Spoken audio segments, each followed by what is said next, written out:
হাই everyone, কি খবৰ সকলোৰে? আশা কৰোঁ সকলো ভালে আছে।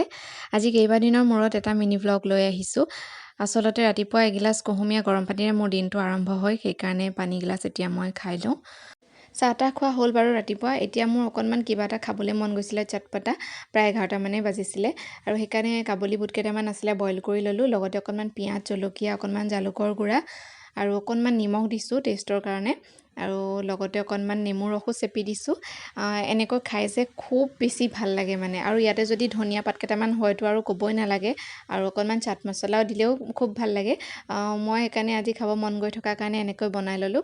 মই এনেকৈ খাই খুব ভাল পাওঁ। আপোনালোকে যদি এনেকৈ খাই পোৱা নাই, এবাৰ ট্ৰাই কৰি চাব, খুব বেছি ভাল লাগে। আৰু সেয়া খাই বৈ লৈ পেলাই ভাবিলোঁ মূৰত অকণমান হেয়াৰ মাস্ক লগাওঁ, সেইকাৰণে ঘৰতে এইটো পেকটো ৰেডি কৰি ল'লোঁ। আৰু এইফালে আহি দেখিছোঁ ৰোহিক চাওকচোন, গোটেই ৰুমটো মানে গোটেইখন বজাৰ মেলি থৈছে, একেবাৰে গোটেই বাচনৰ মানে পাকঘৰত হাতে ঢুকি পোৱা যিমানবোৰ বাচন আছিলে সকলোখিনি লৈ আহিছে, আৰু চব মানে তাইক খেলিবলৈ লাগে এতিয়া, সেইকাৰণে গোটেইখিনি এয়া ঠিক কৰি লৈছে।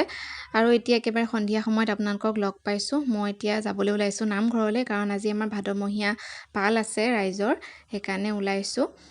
মাহঁতো ওলাইছে, দেউতা বাৰু গ'লেই, আৰু ইফালে ৰুহি বহুত বেছি এক্সাইটেড হৈ আছে যাবলৈ, মানে পাই পেলাই তাই গম পাইছে যে নামঘৰলৈ যাম বুলি। সেইকাৰণে এতিয়া ওলাই মেলি ৰেডি হৈ ল'লোঁ।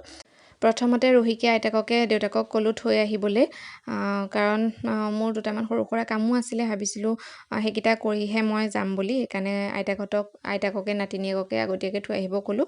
তাৰপাছত বোলো মই যাম। ইফালে তাই ভাবিছে মই নাযাম নেকি, তাইক এনেই কৈছোঁ নেকি, সেইকাৰণে ঘূৰি ঘূৰি চাই আছে ক'ৰবাত মই নাযাওঁ বুলি।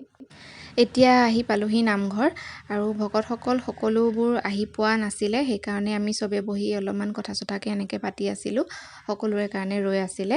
আৰু এইফালে আমাৰ ৰোহিক চাওক, একেবাৰে সেৱা কৰিয়ে তৎপোৱা নাইকিয়া বাইদেৱে। তাই খুব বেছি ভাল পায় এনেকৈ নামঘৰলৈ আহি। আৰু এইফালে এয়া বৰমাই সকলোকে তামোল দি আছে, ভকতসকলক চাহ তাহ খুওৱা হ'ল, এতিয়া নাম গাব। ইফালে আকৌ ৰুহিৰ একদম চিপছ খাবলৈ উৎপাত কৰি আছে, সেইকাৰণে ককাকে এটা চিপছো আনি দিলে, লগে লগে নামৰ আৰম্ভণিও হৈ গ'ল।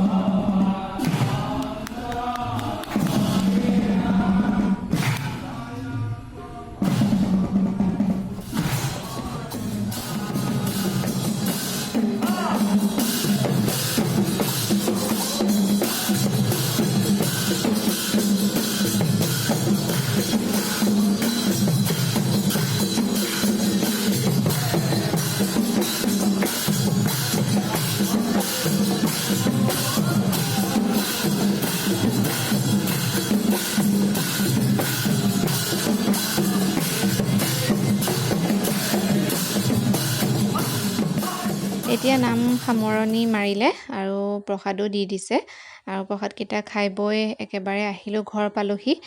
আৰু ঘৰলৈ আহি ভাবিছোঁ ভাতৰ যোগাৰ কৰোঁগৈ। আজি মিনি ভ্লগটো ইমানেই, আজিলৈ আহিছোঁ, বাই বাই।